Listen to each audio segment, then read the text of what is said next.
This is Fifth, and you're watching the XJW Fifth YouTube channel.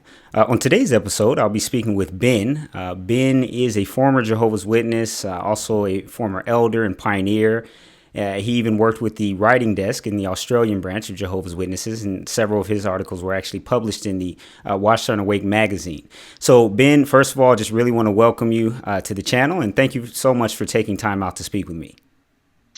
Thanks, Fifth. It's a pleasure to be on your channel. I'm looking forward to having a good chat with you. Likewise. Thank you very much. Let me ask you a little bit about your background with Jehovah's Witnesses. What was your introduction to the religion? Sure. So my parents were introduced to it when I was about 8 years old. My father was a window dresser, setting up shop displays. So, of course, most pioneers being window cleaners, he came across the witnesses all the time, and he eventually invited one back to the house and started studying. My mother was reluctant at first. She gave the witnesses a really hard time, but eventually she started studying as well, and I think they got baptised around 1978. So from that point on, I grew up in that culture. My father was never a serious sort of witness. I think for him it was more he liked the people. He was very social and gregarious. I don't think he ever really took it that seriously. I know when he studied with me, he never took my study very personally. So I kind of had to study for myself. So in my teenage years, I was very studious. I'd read a lot. But my dad was pretty casual about it all. He used to even fall asleep in the study that he had with me. But I was a very serious young person. I made a friend with another older brother in the congregation, and we used to even study old books together, get right into all those old meaty things with all the types and the anti-types and all the heavy prophecy stuff. So that was the kind of person I was. And so at 14, I decided to get baptised. And even from that young age, I had instilled into me the goal of pioneering. I had a few older brothers that sort of mentored me and really sort of instilled those goals into me. So I was a very serious-minded young person, never got into any trouble, and baptised very young. Then about 18, I met my future wife. She moved into our congregation from a northern coastal congregation here in Australia. And 19, I was married. So that's how it all started. I see. Now, I would imagine, because you already have mentioned that you were very goal-oriented, even from a very early age, I would imagine you were reaching out for even more privileges at that time. Is that correct? Oh, absolutely. So, of course, I was hoping to be appointed as a ministerial servant, and the brothers indicated to me that they were looking at me in that way. Unfortunately, my courtship to my future wife sort of threw a spanner in the works there. They view my wife as kind of a boy chaser or a cradle snatcher or something. She moved into our congregation, and straight away she's sort of after one of their spiritual boys, as it were. And I just remember our courtship. It should have been kind of the happiest time in your life, but the elders at the time made it really miserable for us because we couldn't do anything right. If we were seen holding hands, we were straight away taken out to the back room and counselled. Everything we did, we were counselled for. They just interfered with everything. Eventually it got so bad that the circuit overseer even got involved. To his credit, he actually pulled the elders aside and said, "Hey, brothers, look, if the parents are approving, just stay out of it, mind your own business." So I thanked them for that, but I just remember what a miserable time it was, just not being able to have a natural courtship just because everything you did was so micromanaged and everything was observed and criticised and counselled. Anyway, we got married eventually, and then the brothers came to me and said, look, we'd like to make you ministerial servant, but seeing as you just married, we'd like to give you some time to settle into marriage, which I thought was a good and practical thing, so I accepted that. But then they made me ministerial servant, so I would have been about 20, 21, early 20s, I can't remember exactly. And then that sort of opened up some strange things for me, and I guess through my story I'm going to be mentioning a lot of things that probably should have made me think about the organisation on a deeper level, should have made me question things, but I just sort of suppressed it all and ignored a lot of things. So I found being a ministerial servant in that congregation I grew up with very tough, because our presiding overseer, as they were called in those times, he was one of those really old school elders that sort of felt the congregation was his congregation, like he owned it. He was the chief, and we were the Indians, and so there was again this very very strict control over everything, how everything was done. There was no freedom of opinion or how you might carry out certain tasks. But, I coped with that, and I thought he was a bit of a Hitler in a sense, and eventually when the opportunity came up to move, I took that opportunity and got out of that congregation. Also because I thought it was good to move away from where you've grown up, where everyone views you as just a sort of young kid, to establish your own identity, I thought was important too. I'd progressed well. I was being given public talks as a ministerial servant, so I think I'd made good progress there. But the opportunity came up to move to another Kingdom Hall, where there was a Kingdom Hall flat available. So they were looking for a pioneer to move into that flat, and we jumped at that opportunity as a newly married couple. I see. Okay, so once you moved into that flat and, obviously changed congregations, being able to be perceived perhaps in a different light than you had been previously in your home congregation, what happened? How was your time there at that congregation? Okay, so part of the reason for moving was, as I said, to get away from the this very controlling elder. And unfortunately, what happened was it was a bit of the out of the frying pan into the fire scenario. So when we moved into the new congregation, it was all lovely. We were welcomed so warmly.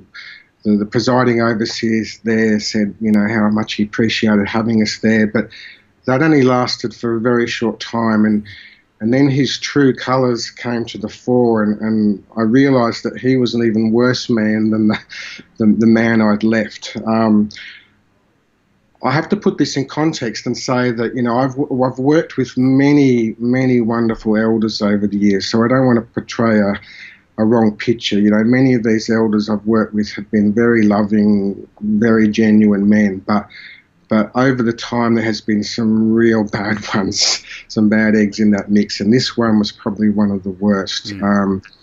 So just to give you sort of an idea of how he ran the congregation, it was really like with an iron fist. Everything was controlled to the minutest detail. And again, we used to get in trouble for the slightest things. So it might be we had an anniversary party for someone in the congregation, and he'd come up and grill me and say, "You can't have anniversary parties. The society doesn't agree with them." And I'm like, "Well, where does it say that?" And then he'd write letters and just make stuff up and say the society says this and that. So any of his personal opinions, he'd use the society and say, that's what was behind his opinion. There was another instance where my wife, she wanted to do something fun for the kids in the congregation, so she thought, well, let's do a drama with the kids. We'll use one of the recorded dramas. We'll hire a community hall. We'll get the brothers to make up costumes, and it'll be a real fun school activity in the holidays for all the kids. As soon as this elder heard about it, he again straight away ran to the hall flat to grill us and say, "You can't do that, the society doesn't approve of these kind of things. You dare not be doing it in the Kingdom Hall." And, we reassured him that no, we weren't going to do it in the hall. But everything was just, it was just so hard to get anything done or anything nice and joyful. There was such an oppressive atmosphere in that Kingdom Hall. And then, of course, being a person who wanted to create a sense of community and a sense of joy in the brothers and sisters there, I was always trying to do things and always getting myself into trouble with this particular elder. And there was other things too, like I remember a time where a sister had this emotionally abusive husband, and at one point it got so bad that he basically kicked her out of the house, threw all the clothes and stuff on the lawn and locked her out of the house. And she was good friends with my wife, so she called my wife and we went and got her, and we invited her to stay with us for the night just until she got herself sorted out. And again, as soon as this elder found out, he was around to our place, grilling us, telling us how inappropriate it was because we're interfering in their marriage. And all we were doing was just this humanitarian thing. The sister was out on the street and we just gave her somewhere to sleep for the night, and we were sort of punished for it. But it sort of all came to a head at one point where there was a couple of other ministerial servants in the congregation that were also feeling that, this just wasn't right, the way he was doing things and oppressing everyone. And one particular was an ex-elder who'd moved in and was a servant, and so he had a lot of experience, and he also could see that this was just not right. So 3 or 4 of us, I think it was, we decided we needed to do something. We thought, God's Spirit wasn't working in this congregation, and we didn't feel like we could talk to him because he would just go nuts at us. We didn't feel like we could talk to any of the other elders because they all just seemed to be under his control as well. They just seemed to be his yes men, as it were. So we decided the only thing we could do was go to the circuit overseer. So there was a circuit assembly coming up, and we all went to the circuit overseer, and we explained what was going on in the congregation. We explained how we felt about it. The circuit overseer sort of thanked us for that and opened up an investigation. And I remember how crazy that whole assembly was. The whole weekend was just interview after interview. So what they did was the circuit overseer got the district overseer involved, who was serving that assembly, and the two of them got each of us in turn on our own separately and just grilled us for hours on end about the situation. And after they interviewed us all, then they sort of went back and interviewed us all again based on the other information they'd obtained. So initially we thought, well, this is positive, the society is listening to us and they were going to do something about it. But of course what happened was that it all just went back to him, and I'm sure the circuit overseer, gave him feedback and some counsel. I don't know what was said to him, but nothing was actually done about it in any practical way. So the fallout from it was that I guess maybe because I was sort of one of the chief instigators of it, he really directed his animosity to me even further. So at the time, as I said, I was doing public talks. I had my own book study group. I was almost doing everything an elder would be doing. And all that was taken off me because I'd gone behind his back and acted disloyally. So basically he dissolved the group I was in. He put me in his book study group where he could keep an eye on me and keep me under control. And this is the bizarre thing, Fifth. I was not removed as a ministerial servant, so I was still an appointed man, but I was treated like a disfellowship person for all intents and purposes. So he wouldn't let me take the field service group. I was barely allowed to answer. When I did answer, he just sort of snarled at my comments and looked at me disdainfully. I wasn't allowed to do anything, so I had no privileges anymore, even though I was still a ministerial servant. It was like I was put in the naughty corner, as it were, for speaking up against him. And I can't remember exactly how long this lasted, but I think I was in his group for a year or two. And the whole time I just had to sort of put up with it and think, well, just wait on Jehovah. This will get sorted out. It just went from bad to worse, really. Eventually, a special pioneer elder was sent to the congregation, and then it finally was sorted out. And what ended up happening was that virtually the whole elder body were removed as elders. A couple of other new brothers moved in along with this special pioneer brother. And so at the time, again, that appeased my doubts and my concerns. I thought, yeah, this is, even though it took so long, this is evidence that Jehovah eventually fixes things up, that he's really in control. So a mental conditioning remained for still a long time, even though that experience was just horrendous. There was no evidence of God's Spirit working in that congregation at all, but I thought now it had been fixed. And then not long after that, then I was appointed as an elder myself at around the age of, I think it would be about 27, 28 I was at that time. So what happened then was interesting because so for a while I served with that special pioneer brother who was a very good brother. We're still actually very good friends. He moved on from the congregation after a short while. And then a new presiding overseer had to be appointed. Now, the interesting thing is that there were two very experienced elders there, but they didn't get on. They both had very strong personalities, and I think if either of them had been appointed the presiding overseer, there would have been a lot of tension and drama because of the other one disagreeing all the time and not supporting the leadership of the other brother. So, as crazy as it seems, I, as the youngest elder on the body, was appointed as the presiding overseer. Not because of any skills or experience on my part, but literally because I was sort of a compromise candidate. I was the one who could maybe keep the peace between these other strong-minded brothers. So I was kind of really thrown in the deep end, in a sense. Sounds like it. Being overseer as at a very young age. I see. So obviously that would have been a lot of responsibility, even being an elder, at 27 and all of the duties you would have had at that point, in addition to being married and all of that. That was, a lot on your shoulders. What was that experience like for you? How did things proceed from that point forward? It was good for quite a while. As I said, those brothers were good brothers. They, as I said, there's been a few bad elders I've worked with, but that team of elders were genuinely good men to work with. But being an elder is stressful, like just the amount of work, the amount of emotional energy.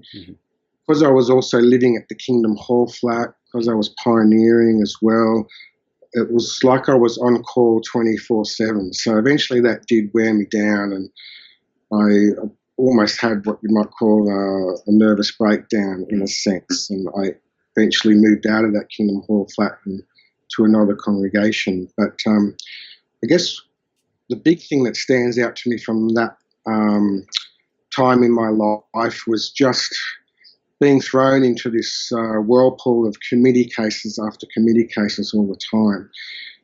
It was funny, when I was first appointed as an elder and I got the keys to the filing cabinet, as it were, where we kept all our records, I was a bit shocked as a young elder to see with judicial cases, they are always filed in particular yellow envelopes that were all sealed.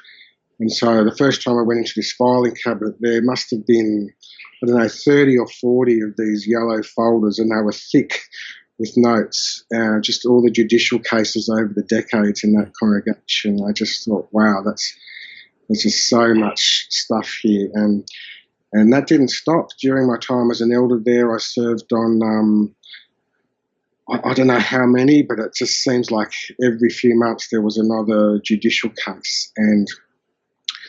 And that's probably one of my big regrets now, looking back, that some of the ways we handled those cases. I mean, at the time, we were following policy and procedure. At the time, I thought I was doing the right thing. But looking back now, I can see that some of the decisions I made really affected families, tore families apart in a sense because of the shunning that followed. I've tried to now go back and find those people and apologise as much as I can for the part I played in some of those things. There's one particular case that really still weighs heavily on me because I've never been able to find the man, and he was a good friend of ours at the time. We used to be around at their place for dinner every week. He had a young family with young kids. We got on really well with them, and anyway, he was disfellowshipped for the most minor of things, you know, and the only reason he was disfellowshipped because it happened a couple of times, and we were following procedure, and the book says, you know, if it's more than one occasion, then you have to question their repentance. But of course, we had no idea whether he was repentant or not. You can't judge that in a person. We're just following procedures. So he was disfellowshipped, and that was the end of that friendship, of course, for me. And I don't know what happened with his family, but I presume that he hasn't seen his kids for many years. Certainly broke up that family, and to this day it makes me really sad that I had a part in it.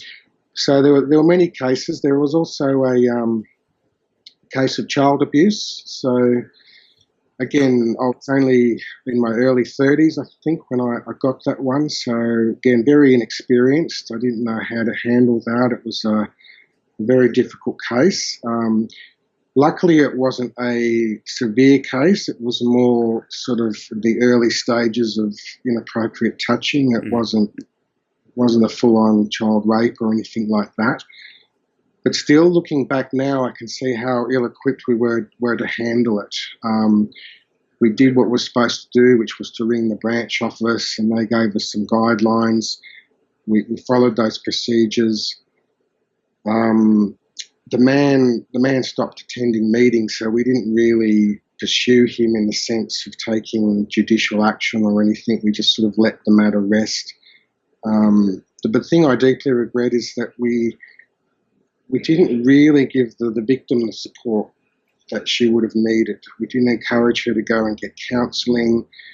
All we really did was, for a few meetings, just check on her to say, are you okay? Are you doing all right? Read some scriptures to her. And that's all we did. There was no long-term help. And years later, that all came to a head because she actually decided to do something about herself. So she started legal proceedings. So I got a call last year when I'd already left the organisation from one of the elder who was actually the chairman of that committee. And it was interesting now I could see from the other side of the coin just how things proceeded from his point of view. So he rang me up and he told me, look, the police are going to call me about this case. We have to make some statements. We may have to go to court and testify. Yeah. But what really struck me was that this elder, his chief concern was that we got our stories matching. We got our stories straight. So that's the reason he was ringing, to give me a heads up. He basically told me what he had told the police, and he wanted to make sure that I was going to tell the police the same thing. And his chief concern was that we looked good to law enforcement, that it looked like we handled everything correctly. And what he was suggesting as far as, the statement that would be given, was it true? No, I didn't agree with it. I don't think. I mean, we handled things correctly in that we followed procedure, but I didn't agree that we handled things correctly from the point of view that I now have in hindsight. Sure.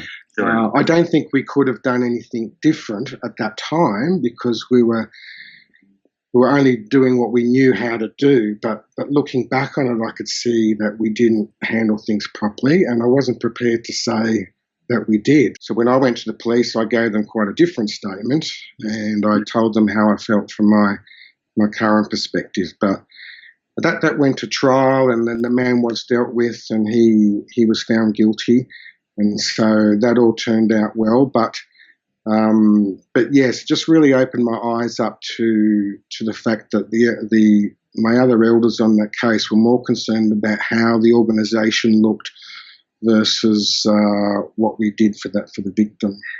How long was that period of time from when you were made aware of the allegation or the reporting of the inappropriate touching to when the police ultimately got a hold of it and pursued that case legally? That's a good question, and that's why, in hindsight, it really concerned me, because this case happened in around 2003, 2004. I can't remember the exact year, so it would have been well over 10 years ago before it actually came to court. So, in that time, there's no telling what that man could have gone on and done. And again, our concern was he wasn't part of the congregation anymore, so we felt, okay, the young ones in our congregation weren't in danger. But we weren't at all concerned about what he might be doing to kids outside the congregation. I don't know. I never even thought of that at the time. It didn't even come into my consciousness. Of course, now it does. Now I just see, well, we should have gone and reported that to the police, because they might have been able to do something much earlier, which may have prevented him abusing other children. So I don't know if there were any other cases. That certainly didn't come out in the trial, and hopefully that was a one-off case. But as we know with pedophiles, it is a sickness that usually doesn't stop at one case, does it? So that really disturbs me that in following those procedures we did, and never putting that to law enforcement at the time, what could have happened in those intervening years. So you had that case, and you said several other difficult judicial cases at that time, but that didn't throw you too far off balance, right? You continued plugging along, continued serving as an elder, and eventually even attained higher privileges. Is that correct? Absolutely, yes. So any sort of doubts I had or whatever, just sort of shoved under the rug.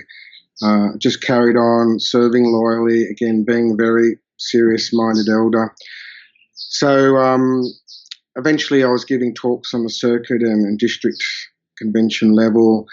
Also around that time, I had the privilege of joining the writing team and doing research for the society. So one of the elders who was in my congregation where I grew up, who sort of mentored me when I was younger, he was kind of the coordinator of that writing team that we had. Because where I live, we have the National Library here, and so the writing desk in Bethel would often use us to do a lot of research here, because we had access to the materials and the library here and all the journals that we needed. So this brother who took me under his wing, as it were, he encouraged me to start doing some research for him. So eventually I was sort of invited to become a part of what they called the writing team. And we used to work along with the writing desk at the Bethel here in Australia. So I'm happy to tell you a little bit about that. Sure. I think it's an area that people probably are not really aware of how it all works. Right. If people are interested to know how these articles get written. So what would happen is sometimes we would get an outline from the society, and we'd be asked to research and write that article. But more often than not, our main purpose was to actually come up with ideas for the society.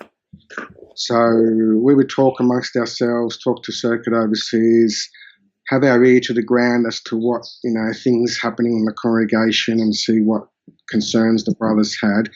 And we would come up with an idea for an article. So then what would happen is we'd put together like a one-page brief or one-page outline, just outlining the main points of the article and what the sort of thrust of it would be. Then that would get sent to the the Australian branch, who then sent it on to the Brooklyn Bethel, and then we'd wait for their approval. So they'd send a document back saying, it might say, no, we don't want that article at the moment, but more often than not, they'd like the idea and they'd say, yes, we give you approval for this article to be written, and they would give us direction as to what the article, where the article would be used and how big it would be. So they might say, well, this would be a 2-page article in Awake magazine, or this might be an 8-page cover series in the Watchtower. So they would sort of direct how they wanted that article.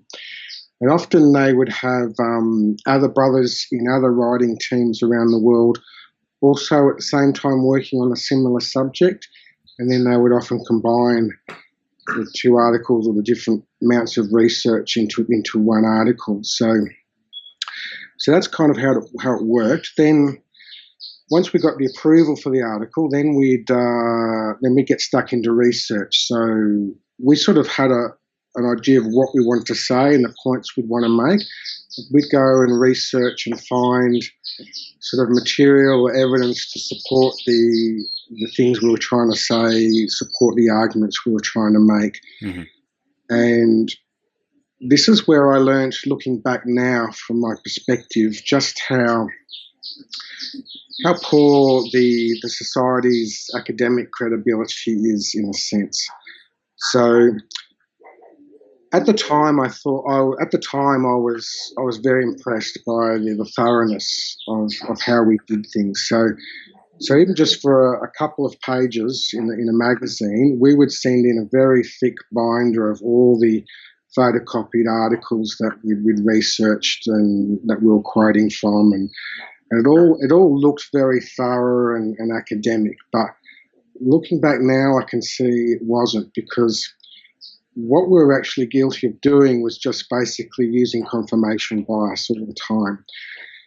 So to give you an example, instead of, let's say we were looking at a particular issue and writing about a particular issue, instead of researching and finding out, okay, what are all the experts saying about this issue, for or against, what are both sides of the story, we had our particular angle that we wanted to present, and we were just looking to basically quote mine. So we're looking for a quote that would support our position, and pretty much just ignoring everything else that didn't support our position. So that's basically what I did as a researcher. I was basically quote mining. I was looking for something that I could use to support my argument. I wasn't looking for where does the evidence lead, what do the bulk of experts say is the case in this particular scenario. I see. I have a question about that. So as Sure. you were doing this research and you were kind of just picking out things that went along with whatever it was that you were trying to say, which of course would have been in harmony with what the organization kind of already taught, did that ever bug you? Did it ever bother you to realize, what, maybe the context is really this, and maybe the rest of this article, besides that quote I took, is carrying another message? No, it didn't, because at the time, I didn't understand. I didn't have the critical thinking skills at the time to understand what I was doing. At the time, I'd never heard of confirmation bias. I didn't know about these cognitive fallacies that we suffer from. So at the time, I saw nothing wrong with what we were doing. It seemed totally normal to me, and that was the training I got at the time. It was very minimal. I should have been taught how to assess context, how to understand what the author was saying. And looking back at the notes I got, the very brief sort of training I got, we were instructed to make sure that we were quoting in context, that we weren't misrepresenting the author. But again, that was like something on paper that we really didn't apply that well in practicality. I see. So would it be possible for you to just give a specific example of a time where you were just looking for things to support the point that you were trying to make? Sure. I'll give you an example. It was to do with a very sensitive subject. It was homosexuality. So this was in the early noughties.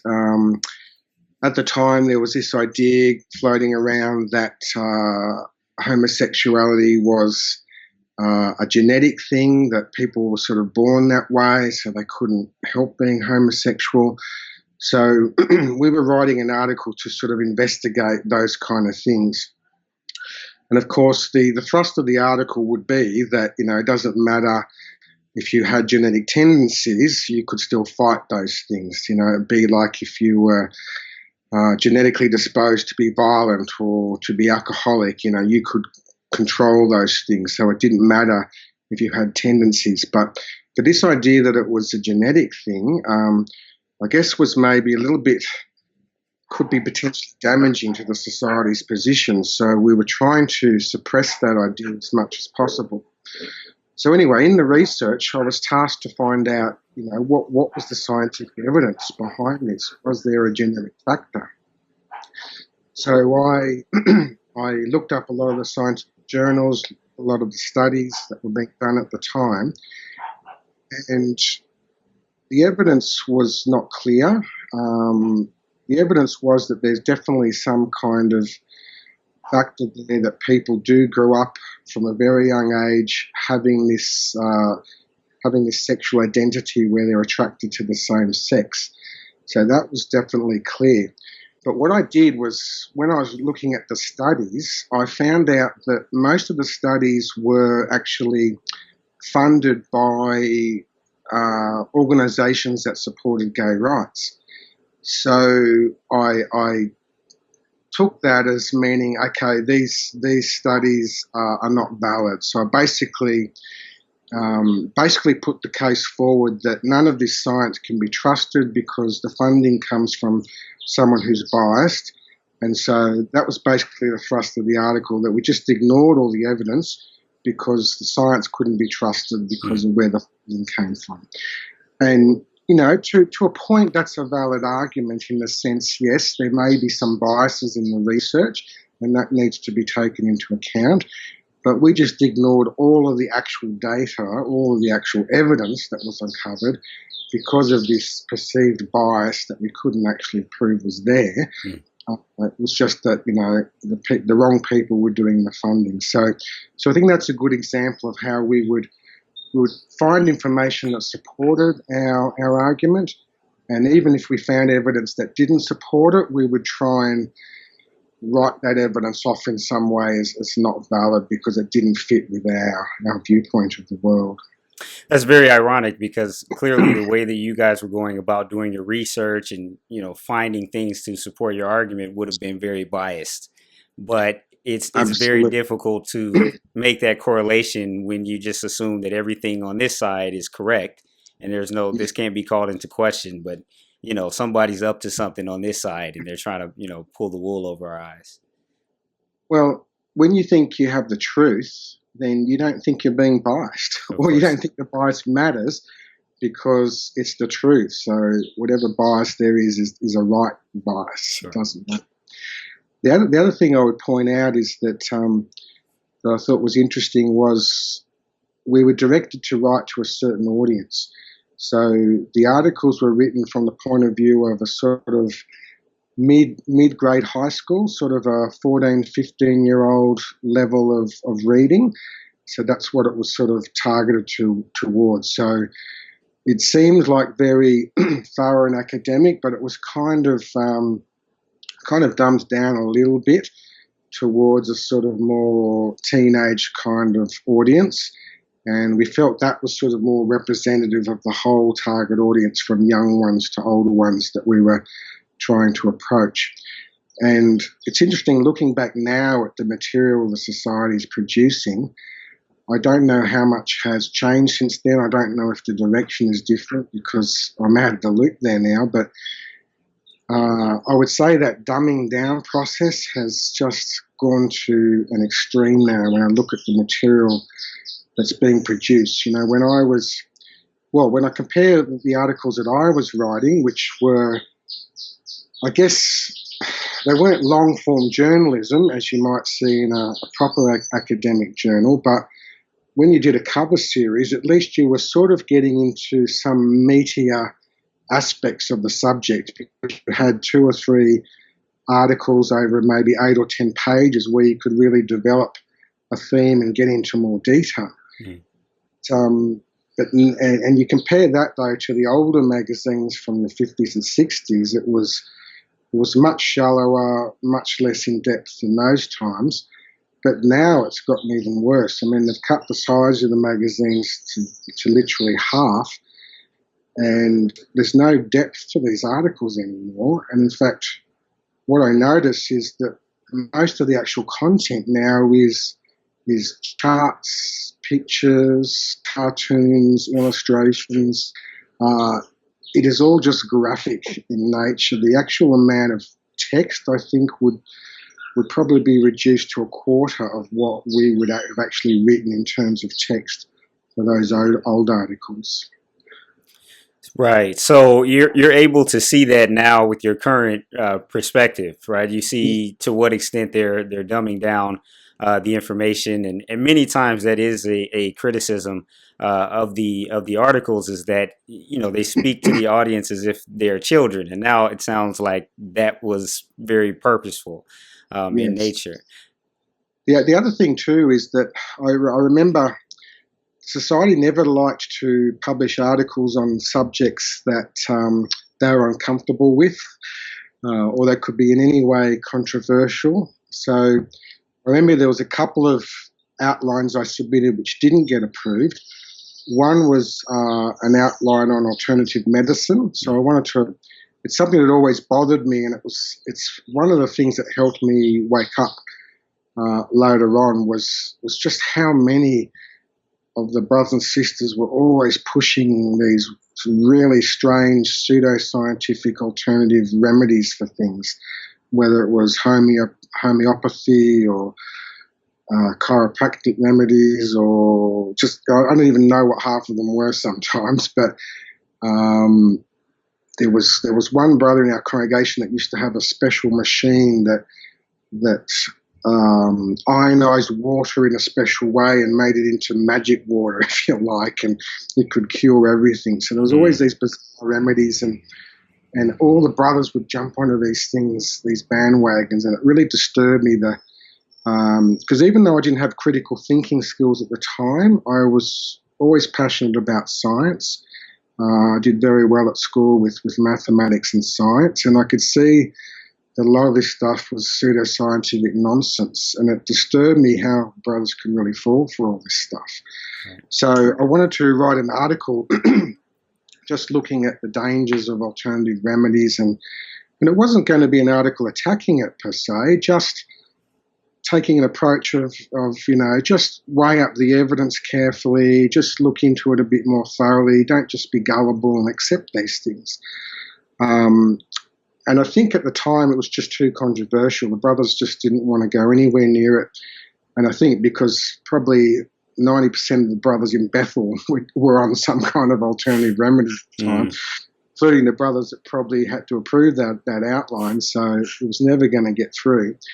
A couple of years ago, we actually finally, after all these years, had, I think, 1 or 2 paragraphs in a Watchtower study article warning about, the dangers of not looking at the evidence. It was literally 1 paragraph in a Watchtower, and I thought, finally, yes, they've addressed this issue. But, it could have been a whole magazine article. There was so much to say about that.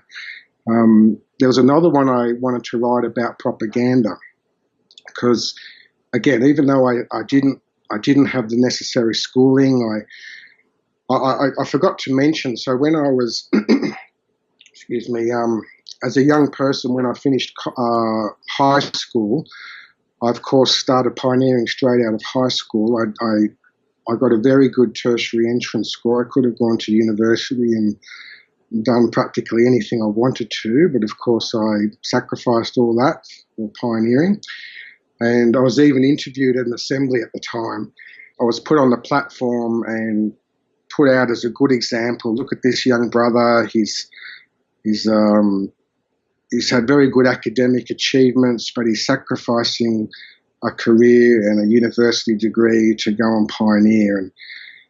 again, now looking back from my new perspective, it shames me to think that I was used for propaganda in that way, and I might have influenced other young people to sacrifice an education to pioneer as well and follow my example. But anyway, going back to this thought of I was scientifically minded, but I didn't have the critical thinking skills because I never went to university or college, as I believe you call it in America. So, but I was interested in how we think and how we manipulate to think. So I wanted to do an article on propaganda. But of course, that article never got approved either. Because, big surprise. Because I think the people in charge there realised that a lot of the points that were going to be brought out would highlight just how much the society actually uses techniques of propaganda to further their cause. So it was a little bit too close to home, I think. And again, recently I noticed we did have an article on propaganda, and it was kind of hypocritical and just really revealed society's own way of doing things. But again, they misquoted things in that article. They left important bits of the tools of propaganda out because I think they could see that people might add up two and two together and see that they were actually using those tools themselves. So this is what part of what helped me wake up later was to just see how cleverly manipulated the writing department is in misquoting, misrepresenting facts, misrepresenting evidence, and very carefully weaving a narrative that suits their agenda, which is part of what propaganda and indoctrination is, of course, all about. Right. At the time, I couldn't see it. Now it seems so obvious to me. But it sounds like, even although you weren't able to see it completely, it did plant some seeds. It sounds like throughout your life, you've had moments that would have caused you to think twice. But it's interesting that being in the writing or being on the writing team of the Australian branch is what assisted you in ultimately making your exit. Would it be possible for you to basically explain that process? How is it that you finally came to that conclusion that this was not the truth, essentially? Sure. Okay. So this is quite complicated. I wish there was kind of one thing I could point to and say, this is what really helped me wake up, or this is the doubts that I have. But I guess it was really a number of things that all coalesced together to sort of make that push. So it's interesting, actually, just before this happened, I even had a part on a convention about doubts. So my outline discussed about that, even elders sometimes have doubts about things, and I was instructed to even interview a couple of elders and pioneers as to what doubts they may have had in the past and how they dealt with those doubts. So even then, this is before I woke up, I was learning to suppress my doubts. I even had a part on how to do that at the assembly. We're acknowledging that we have doubts, but we learn to suppress them and ignore them and just shove them under the rug, as it were. So I guess what happened was, as I said, there was a number of things. So the whole alternative medicine thing was one thing. I'm a voracious reader, and I started reading some books on logical fallacies, critical thinking, again, because I've always been interested in that. I've been interested in how the brain works, how our thinking processes work.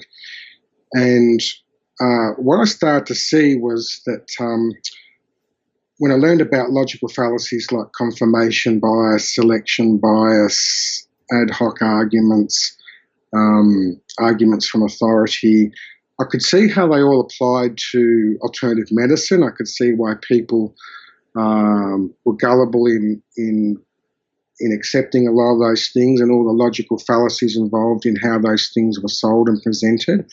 And I started to see the connection with what I believed as well.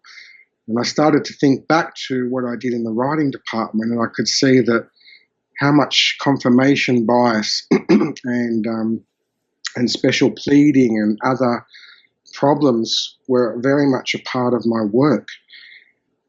And I guess the reason I was starting to think a bit more deeply about it was at the same time, I started to notice these really strange dogmatic statements being made in the study articles without any biblical support. Mm. So the brothers would say, this is what this means, and there'd just be no scripture attached to that statement. And that sort of got me thinking, why are they doing that? And then, of course, at that time we had the new generation understanding, the overlapping generations.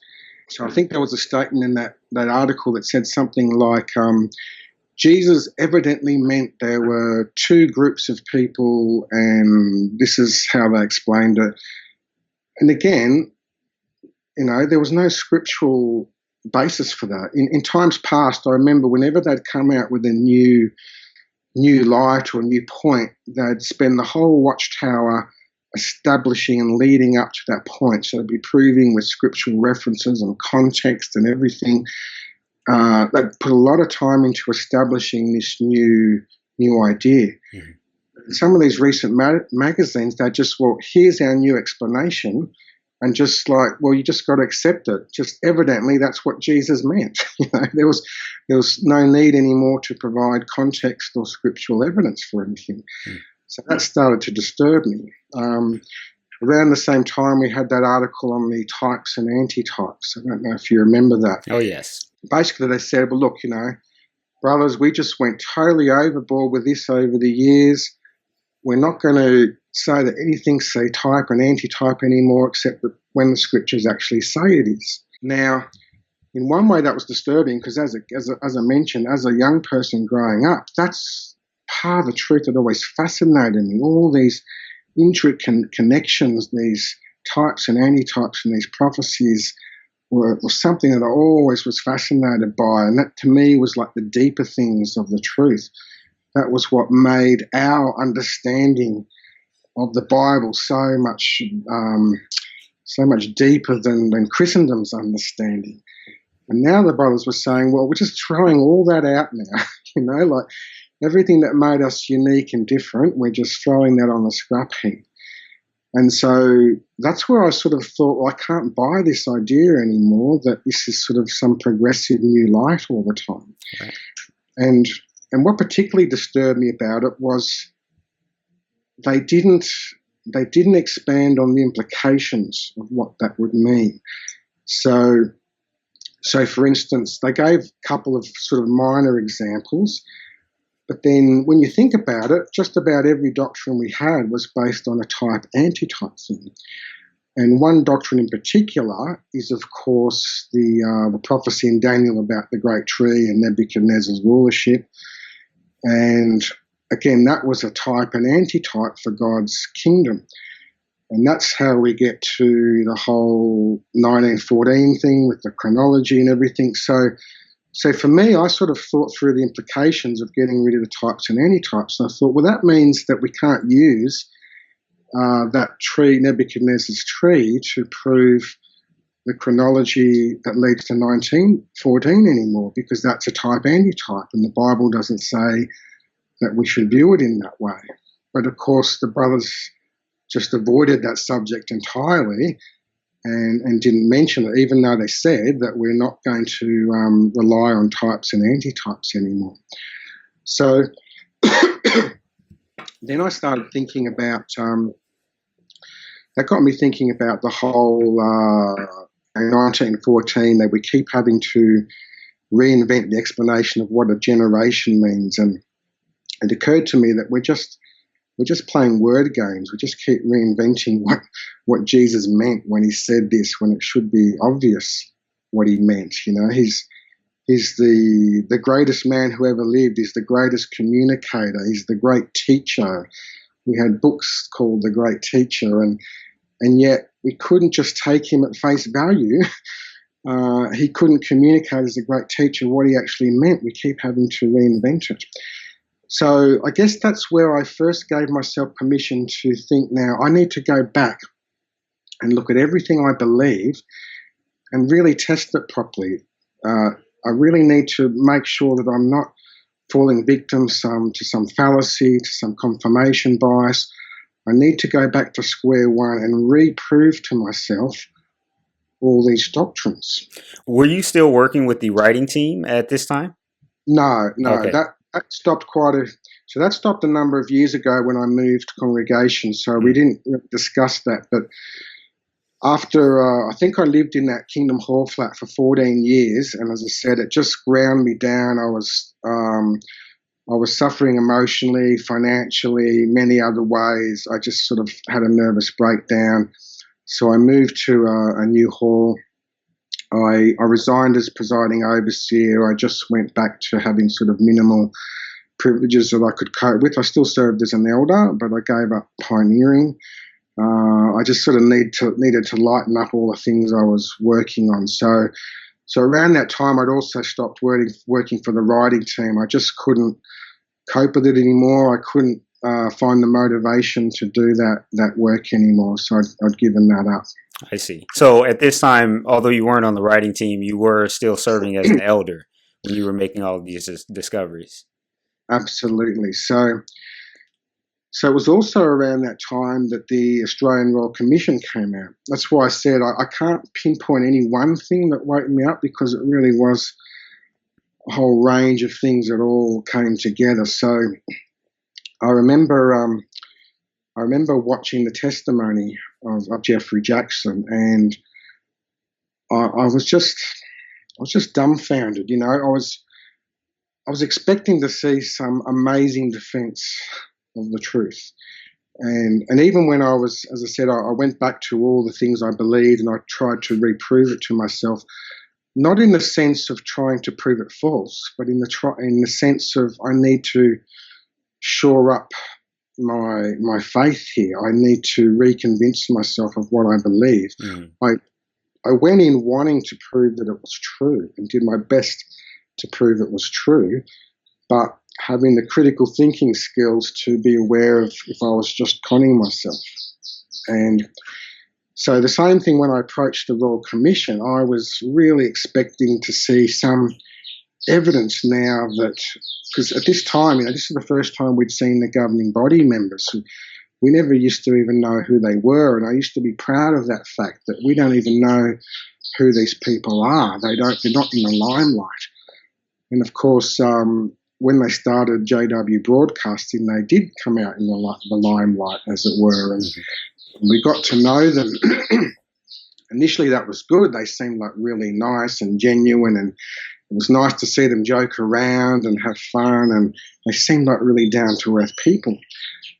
But the more we start to see them, or the more that I start to see them, the more the reverse started to happen. So with Jeffrey Jackson's testimony, I was just appalled at how the lack of defence for what he believed in came out loud and clear, and how he dodged and evaded all the questions. And I felt that even in a couple of places he outright lied. I went to one of my colleagues, one of my fellow elders, and say, what do you think? Do you think he lied in these particular instances? And this elder said, no, I disagree. He was just being cagey, because what he said might be a lie in this country, but it might be valid in another country. The policies are different around the world, so he was having to hedge what he said to make it sort of internationally appropriate. And this is the sort of mental gymnastics that some elders were saying, that, he wasn't really lying, he was just being cautious, he was just, withholding information, he was using theocratic warfare, as it was. And they justified it to me by saying, well, apostates were feeding the Royal Commission all these things, they were out to get us, so it was appropriate that he wasn't upfront and honest with the Commission. And I was thinking, well, that's not right, that we're told to be obedient to the superior authorities. This was the superior authorities holding us to account on something, and they had a right to know this information. This wasn't like in Nazi Germany, where we could lie and withhold information about our brothers because they didn't have a right to know. No, this was a Royal Commission. This was this was a respectable and proper thing for the government to be doing, and we should have cooperated. And Jeffrey Jackson actually said, yes, we want to cooperate, but that's not what he did in his testimony.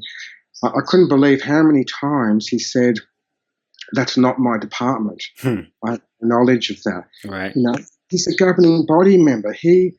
Every bit of policy goes through him or one of the governing body committees. There's nothing, everything that I wrote in the writing department eventually went through his purview. He or one of the other governing body members had to approve every word of what we wrote before it got published. So I knew that. I knew that he would know every bit of policy. And besides being a governing body member, he was also an elder. So it wasn't good enough to say, well, I don't know how the elders would handle this particular scenario, because he was an elder first before he was a governing body member. So he knows how elders do things, what procedures to follow. And I just couldn't believe how much he evaded and the questions and just ran around in circles. So that was a real disappointment to me. And then when I watched the testimony of other branch committee members, I saw them also evade and lie and misrepresent certain things. So that sort of all then tied in with the other issues I was thinking about. So basically what I did with all my doubts and the research I was doing, I did the right, well, I think I did the right thing. Again, I was still very loyal to the organisation at this time. So, I hadn't read any apostate things. I had only, when I looked up I started doing some research on 1914 and 607, and I wanted to, as I said, go back to the drawing board and look at the evidence for 607, the archaeology. Again, in a naive way, thinking, well, maybe the whole generation thing is not working out because we've got the starting date wrong. Maybe 1914, there's something wrong with that. And so I needed to just check the chronology. And I used worldly secular sources. I didn't look at apostate things. I just looked at secular sources to try and work out what the evidence for all that was. And of course, what I would have found out, that there was no evidence for anything. It just really came crumbling down. So again, I went to a fellow elder that I trusted, and one who was quite academically inclined, very intelligent man. And I discussed some of these issues with him, and he was initially quite helpful. And but what disturbed me was I wrote, he doesn't know this, but he actually, I guess, pushed me further down the track of questioning, because I wrote him a long email at one point, and I outlined in this email all the assumptions that we need to make to get to that chronology of 1914. There's a number of steps that's involved, obviously. It's very complicated. Most of the brothers would find it very hard to explain it all. And going back and looking at it, I realised that there were lots of leaps, lots of assumptions we had to make along the way to get to that point. And so I outlined all those to him. I think there were 7 or 8 of them in an email. And I said to him, brother, help me understand this. Why are these just assumptions, or is this solid evidence? Are these just a bunch of non sequiturs that don't follow, or am I missing something? And so he wrote back, and I think 2 of the points he referred me to a Watchtower article which I'd already read and decided really didn't answer the question. But what again shocked me was all the other points, he just said, yes, they're assumptions, but so what? That was his words, so what? So that just really blew my mind. I thought, okay, so here's a bunch of confirmation bias, a bunch of assumptions. There's no evidence for any of these steps. And here's this, intelligent elder saying, well, so what? Who cares? And that's really then, I guess, what pushed me into researching things further. So what happened after that was, as you can imagine, the more I'm learning, the more disturbed I'm becoming, the more I'm really realizing that this is a house of cards. It felt like I'd sort of pulled on this thread with the 1914 chronology, and everything was just coming apart underneath me because it was all tied in and related. So basically I went to my fellow elders and I said, brothers, again, I was very upfront. I was still at this time trying to save my faith in a sense. I said, brothers, look, I've got doubts about this doesn't add up. I was saying to them, so another thing that occurred to me at this same time to do with the child abuse issue was that I sort of came to the conclusion that, where's God's spirit in all this? What I put two and two together with was that I think, so in Australia, what came out from our own statistics in the Royal Commission that there were 1,000 cases of child abuse and or allegations of child abuse, and I can't remember the exact breakdown, but I think it was like somewhere between 10 and 20% of those were appointed men, ministerial servants or elders. And then I realised, again, this sickness is not something that just, you don't get to 40 years old and suddenly become a pedophile. Like, this is a sickness that starts very young. Again, as an elder, I dealt with another case of abuse where it was like a teenage boy abusing an even younger girl. So I knew that this sickness happened from a very young age. So it occurred to me that there were a number of elders in the organisation that were appointed by Holy Spirit, but must have already been pedophiles at the time they were appointed. Good point. And that just hit me like a bolt of lightning. I thought, well, how could that possibly happen? Because, as elders, we go over the qualifications and we pray to God to help us identify what we can't see. We can't read the heart of this man. We don't know what's lurking in the background. All we can go is what we see by appearance's sake.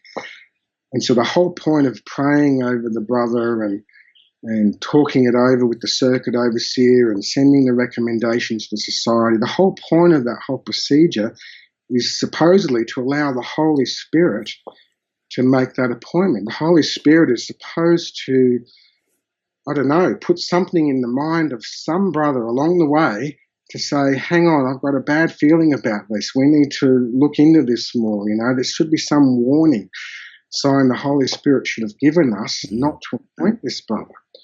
And that never happens, Dozens and dozens of these men, abusers, got away with things because of their position as elders and the position of trust they were given. And it occurred to me, how could the Holy Spirit allow that?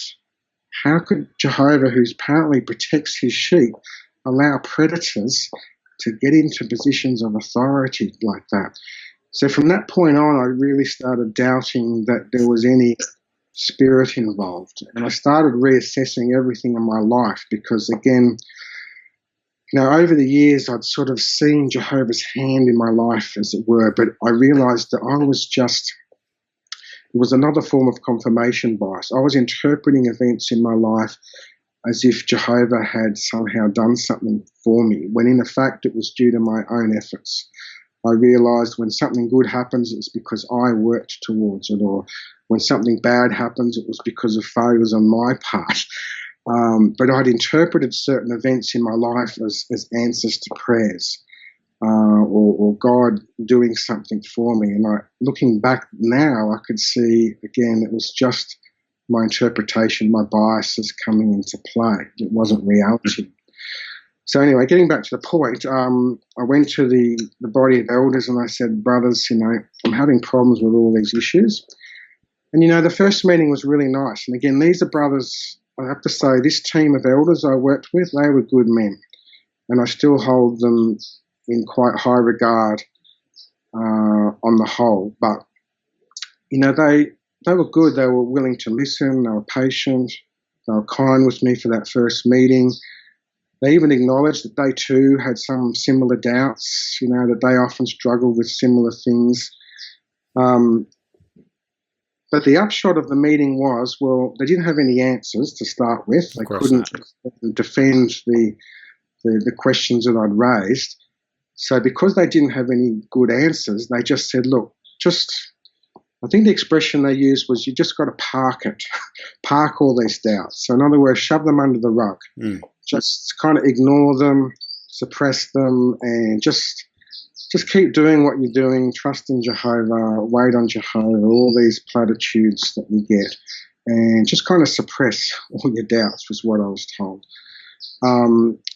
And looking back too, though, they were even willing to, I guess, again, misrepresent or lie about things. So I remember I was talking to them about the whole new light thing and how that didn't make sense, and how can we talk about old truth or new truth or whatever. And one of the brothers, who, again, very old, experienced brother who served at Bethel, he said, oh, we don't use those expressions. We don't talk about new truth or old truth. And I started doubting myself. I thought, am I going crazy? I'm sure we use those expressions. But again, I trusted this brother. He was older, more experienced than me. And the brother said, oh, we don't say that something is present truth. We talk about our current understanding of things. And I thought, no, that's not how we talk. But he flustered me. I thought I was going crazy. And then the very next day, the broadcast came out and a sister was interviewed, and she talked about receiving present truth and how much she delights in present truth. And I thought, there you go. And this brother just totally denied that we use those terms and think about things in that way. So anyway, I left that meeting and continued with my doubts and research. And then a couple of weeks later, we had the circuit overseas visits, and I discussed a few things with him, working with him in the territory, and we had our elders meeting. And I said at the elders meeting, brothers, there's just one more thing I'd like to bring up, if you'll allow me. And the thing I brought up, while I was talking about it, one of the elders was sort of Googling it on his iPad, and he found some commentary on it on the apostate website. And so straight away he sort of said, well, where did you get this from? Why are you asking about this? Did you get it from an apostate website? And at the time I said to him truthfully, because it was the truth, that no, this is just something that's come up in my research and something that didn't make sense and something I happen to know about. But from that moment on, it was almost like I could physically see the shutters come down in the room. Like if there were literal shutters in their brain and their eyes, I could virtually see that. And the whole mood in the room changed to, I was now no longer a welcome colleague. I was now almost like a dangerous enemy. And initially we discussed, I said to the brothers, look, I can't in good conscience teach some of these things anymore. I disagree with them. And initially they said, well, we just won't give you any talks on those subjects. That'll be cool. But as the discussion progressed, we sort of came to an impasse, and we I think mutually realised that this wasn't going to work, because I wasn't a team player anymore. I wasn't a company man, if you like, anymore. I wasn't willing to just do whatever the society told me to teach, what they told me to teach.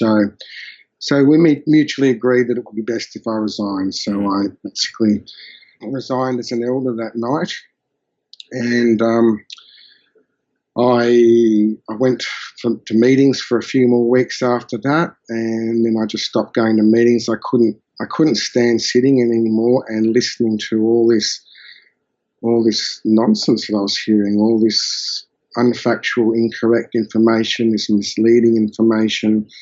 I couldn't stomach it anymore. So I had to make that cut completely and go cold turkey and just leave. I see. There was also one other thing that happened in that meeting that really, I guess, confirmed my decision to leave was the right one, and it kind of pushed me over the edge, because even up to that last moment, I was still undecided as to whether I should resign or not. But what happened was we were looking at a young man as a potential ministerial servant, and the way the process works in an elders meeting is we go through all the scriptural qualifications, and we discuss the person, and then we look at his report card and discuss what he does in the congregation, how he meets up to the standards we're expecting. Mm-hmm. So anyway, this brother was well spoken of by all the elders. We had already agreed that we all supported his appointment as a servant. But the circuit overseer was looking at his report card and said, brothers, he's not getting enough hours. His average is quite low. And we tried to give the circuit overseer the extenuating circumstances. We said, look, his wife is going through all this stuff. They're trying to have a child. They're going through a lot of drama and emotional turmoil with that. We pointed out how much he does for the brothers in the congregation. When someone needs moving, he's always the first to help someone move. He's doing the accounts. He's doing the sound. He's so busy helping the brothers in the congregation. We feel, regardless of his low hours, that he's a spiritual man. His heart's in the right place. He's putting himself out to serve the brothers, like a young Timothy. And this is what shocked me. The circuit overseer said, well, what really counts is the hours. If he's doing all these other things, then maybe you should talk to him and get him to do less of those things so he's got more time for the ministry. I could not believe it. I could not believe we were judging a man based on numbers on a card, a man who does practical things for the brothers, helps the old sisters with their shopping, helps brothers move, shows so much practical love in the congregation. And we were telling him to stop doing all those practical loving things so that he could get more numbers on his report card. Amazing. And that for me just settled the whole thing. I thought, what am I doing here? Why am I part of an organisation that judges people not on the good they do, but on numbers on a card? I thought, this is wrong, and that just really cemented my decision then in that moment to step down. I see. So you said you continued going to the meetings for a couple of weeks, and at some point you stopped. Could you just explain what the process was once you stopped going to the meetings? Sure. So at that point now, I decided there was a scripture that I read in Proverbs which says something along the lines of, he who's first to make their case seems right, but then you should cross-examine that and hear the other side of the story. So that's when I finally gave myself permission to actually read what would be considered apostate material in the sense. So in the 80s, when I was a teenager, I'd vaguely heard about this member of the governing body, Brother Franz, that was disfellowshipped, and it caused a bit of a drama at the time, and I didn't know anything about it. So I looked up his book. I found his book called Crisis of Conscience. And I thought, well, I'm going to apply Proverbs here. There's nothing wrong with doing that. God tells us to question things, to test things. He had recorded in Proverbs that you should cross-examine the first person. And I realized that, all my life I'd listened to one source of information. The society was the first person to ever teach me anything about everything. I thought, well, I need to hear the other side of the story. I need to cross-examine this story. And so reading Crisis of Conscience was when, I guess, is what brought it all together, and the scales just came off my eyes. That's the moment I wake. I remember closing the last page of that book and realizing that my whole life had just changed in that moment. That's when I literally lost my hope, lost my faith, lost any sense of who I was, my identity. I just realized it was all built on a fantasy. It was all built on a lie, because he confirmed everything that I was feeling, that there was no Holy Spirit directing this organization. He gave the proof, and I didn't just accept it, Fifth. I didn't just sort of suddenly go off and start believing apostate lies, as the society likes to portray it as. I mean, as you know, if you've read the book, he has documented everything. There's photocopies of all the letters he's referring to, the correspondence. Everything is documented. But that wasn't enough for me. in the book, he also mentioned other various people who were caught up in that big sort of purge, if you like, at Bethel. And some of those people are still alive. So I made the effort. Again, this was my training as when I was working on the writing department. You learn to check sources. You go back to primary sources. So I did that. I looked up these people. I Skyped with them on the other side of the world, and I interviewed them. And I said, can you corroborate what I've read in this book? You were there at the time. Let's hear your side of it. And I interviewed 2 or 3 of these people, and they all corroborated the story. So, again, I went to the source of people who were there and saw it with their own eyes. And that was terribly devastating for me, I have to say, at the time. Like, I've always suffered from depression and anxiety disorders, and I've sort of gone up and down with that over the years, but that just hit me like a ton of bricks. I literally bawled for days. You can ask my wife. I was just an emotional wreck. I had another nervous breakdown, I'm pretty sure. My wife was so concerned, she made me make an appointment with a psychiatrist. I'd never been to a psychiatrist before. I went to a few counselling sessions, and that helped me a little bit. But she wanted to make sure that whatever I was going through wasn't to do with any mental illness. And I was quite happy to agree with her that that could be a factor to what I was going through. And I wanted to make sure that my change in belief wasn't because I was going crazy. Because, the society gaslights you in that sense, as they do make you feel like there's something wrong with you. You're the one going crazy if you don't believe it anymore. So we went to a psychiatrist, and he basically gave me a clean bill of health. He said, there's nothing wrong with you. You're just going through a stage where your thinking process has changed, and you need to follow it. You need to continue that. But there's nothing wrong with the way I was thinking. I wasn't being illogical. I wasn't being emotional. It wasn't a symptom of mental illness. It was just me actually thinking for myself for the first time in my life. Wow. And sort of deprogramming myself. So that was good to sort of just affirm as well for my own sanity. But that was a very difficult time, and of course it creates a lot of friction in a marriage. My wife is the one thing I don't regret about growing up in this organisation. She's been my rock, my support, and even though we disagree on many things now, she has stood by me and defended me in all this, and I just can't thank her enough for her loyalty towards me, even though she's still very loyal to the society as well. And it's been very hard for her now to go to meetings on her own. She thought she married an elder. She thought that's what her life was going to be, a certain way. And that pains me every day too, that I have to make her life difficult in that sense, but I can't do anything else. I can't live a lie. I have to be true to myself and who I am.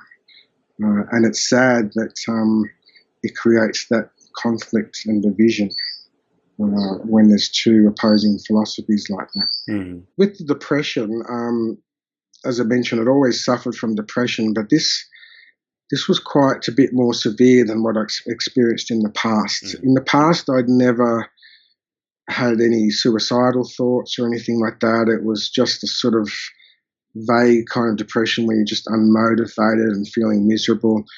But this really did hit me hard in the sense I started having suicidal thoughts. I'd literally have some days where I felt so bad. I just literally played out in my mind a scenario where I would drive my car into a tree or just do something insane like that. And of course I didn't. But I just wanted to mention that because you can really plummet to some serious depths of despair when your whole worldview is upended like that. When you have to face your mortality for the first time and realise that you're not going to live forever.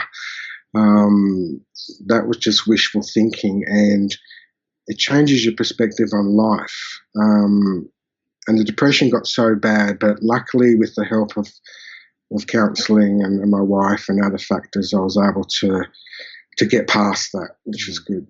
That's great. That's great to hear. And, I appreciate you mentioning that because it's so common, and we're starting to hear a lot of terrible stories. So it's good that we're able to be open about that and take steps to try to deal with it, and just understand that many times that's a part of finding out that everything you believed and promoted your whole life is not what you believed it to be.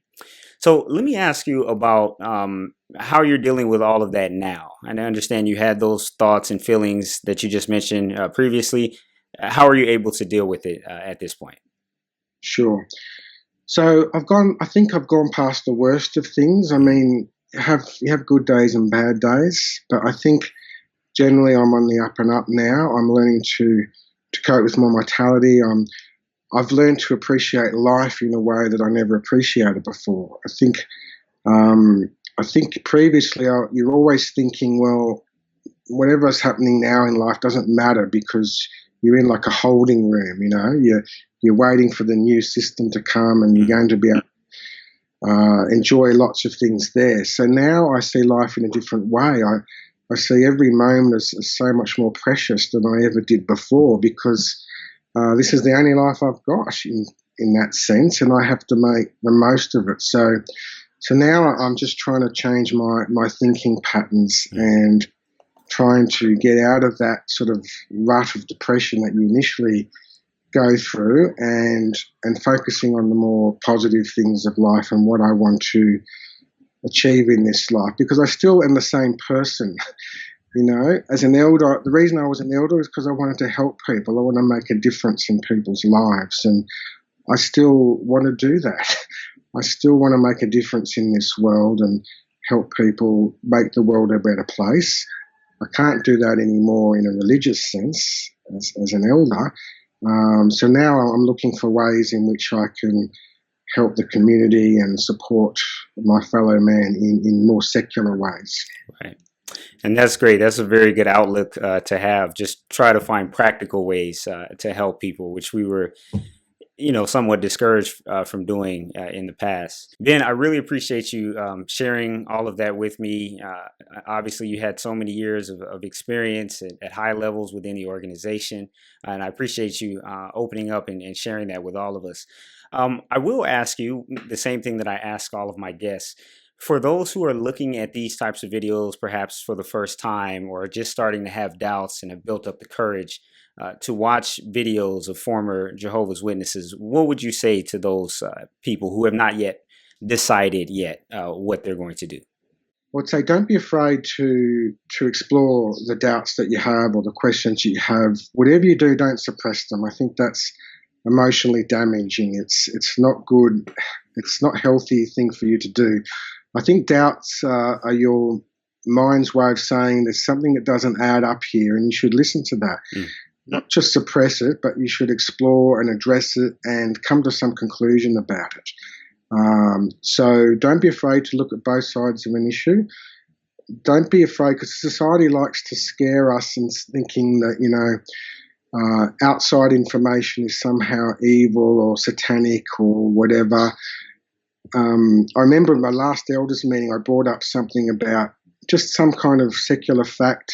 I think I got it from Wikipedia, and the brother said, "Well, you don't know who wrote that Wikipedia article. Maybe Satan influenced them to write that." And so there's this kind of demonization of any information that doesn't come from the society.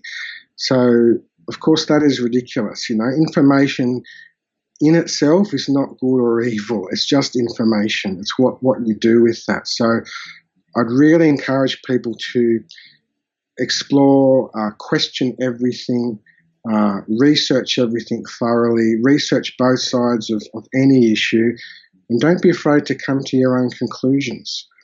I'd also really encourage people to learn critical thinking skills, because I can see that's what kept me trapped in the organisation for years, because I didn't have the skills to evaluate the information I was given. I was fed all this so-called knowledge, but I didn't have the necessary skills to be able to deal with it properly and come to the right conclusions. So I really encourage people to thoroughly research their questions and concerns and doubts, and don't be afraid of where that leads you to. That's great advice. I definitely appreciate you sharing that point of view. So, my next question has to do with those who have come to that conclusion that this is not the truth. This is not what they believed it to be at one point.